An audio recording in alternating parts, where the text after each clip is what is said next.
हे काय केलं हे माझ्या नाताने बघा गाईस, हे बघा बघा या नाताने माझ्या, मी झोपले तर माझ्या डोक्यात केसात चिंगम टाकलाय बघा बघा बघा. आता कसं काढू मी बघा. हा नातू बघा माझा, हा नातू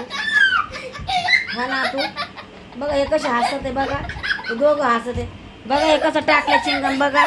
आता हे केस कापावं लागणार मला सगळे. पण आता कसे हसत आहे बघा हे दोघं जण बघा. यांनी टाकला, यांनी सगळं केसामध्ये बघा, केसामध्ये बघा. मी झोपले तर चिंगम टाकल्या, तर हे कसं काढू, हे सगळे केस कापावं लागतील मला बघा. आता तुम्ही पाहू शकता बघा. आता हे कसं काढू मी सांगा, आता तुम्ही हे कसं काढू मी बघा. आता सगळे केस कापावं लागतील माझे बघा बघा गाईस.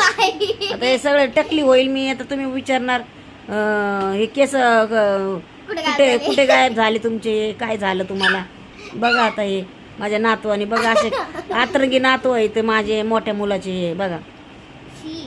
बघितलं मी झोपले तर कसे बघा. आता एवढे केस कापू काय मी, किती सत्यानाश झालं या केसाचं बघा. आता ह्या नाताने बघा हसतोय, पण बघा बघा बघा कसा हसतोय.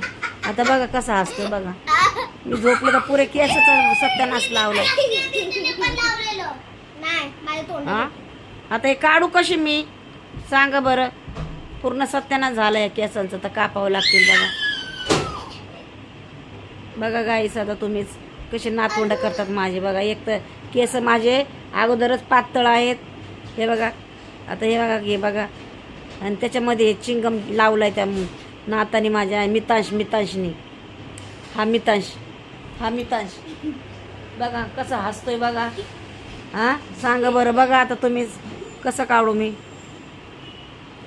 बघा. आता मी झोपू सुद्धा देत नाहीत हे नातवंड माझे बघू शकता तुम्ही गाईस.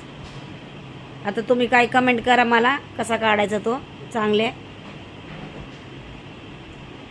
कमेंट बॉक्समध्ये.